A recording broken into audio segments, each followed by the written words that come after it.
Japan's 21.3 trillion yen stimulus. A lifeline for growth, or the pin that bursts the yen and debt bubble. Welcome back to the channel. Today we're taking a deep look at one of Japan's biggest economic decisions in years. Prime Minister Sanae Takaichi has announced a massive 21.3 trillion Japanese yen stimulus package, or close to US $13.8 billion. The largest since the pandemic, aimed at reviving growth, easing the cost of living, and sending a message that her administration is ready to act decisively. But here's the real question. Will this package actually fix Japan's economic problems? Or does it quietly increase the risks already weighing on the yen, on inflation, and on Japan's enormous national debt? Let's break it down. 1. Where is this 21.3 trillion yen going?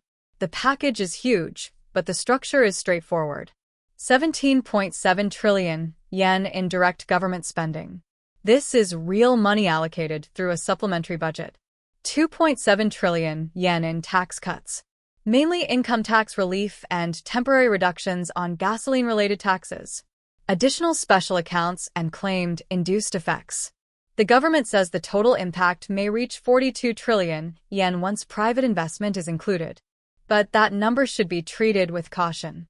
Key measures include: for households, one-off cash support for families with children, subsidies for electricity and gas bills, temporary cuts on gasoline taxes, in some regions, additional food or rice vouchers.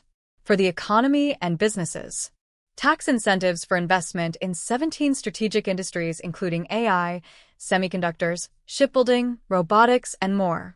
Funding for supply chain stability and economic security projects. For national security, portions of the package linked to Japan's long-term push to raise defense spending toward 2% of GDP. Economic security is formally included inside the stimulus framework. This is far more than a cost-of-living relief package. It mixes industrial policy, supply chain strategy, and defense-related spending. 2. The short-term benefits. What this package can actually do. To be fair, this is not an empty gesture.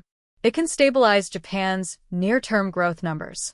The economy has been losing momentum. Exports are slowing, consumers feel squeezed, and confidence has been fragile. Injecting over 20 trillion yen will push GDP upward for at least a year or two. It gives households a psychological break. Subsidized utility bills, fuel tax cuts, and extra support for families with children all help reduce daily stress and reduce political frustration. It strengthens long-term strategic sectors. Predictable tax credits and multi-year funding can help Japan rebuild capacity in semiconductors, shipbuilding, and advanced manufacturing. These short-term positives are real, but they come with long-term dangers. 3. The risks. What could go wrong? Japan already has the highest public debt in the developed world. Government debt is roughly 3 times the country's GDP. Adding such a large stimulus increases pressure on future borrowing. The market reaction already reflects concern. The yen has weakened.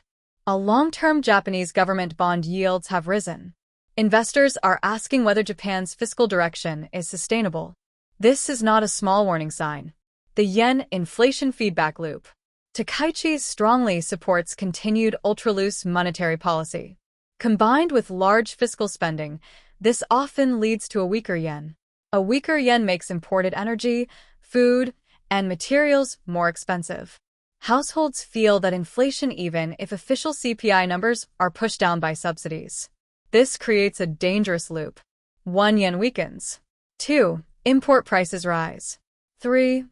Government increases subsidies to hide inflation. 4. Fiscal burden expands. 5.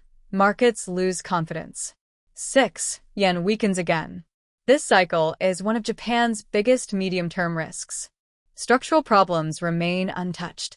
Cash handouts and fuel subsidies do not fix. A rigid labor market. Slow wage growth. A low productivity. A rapidly aging population. Weak digital reform. A low foreign worker participation. These are the real challenges behind Japan's stagnation. This stimulus does not address them. International comparison. The Liz Truss question.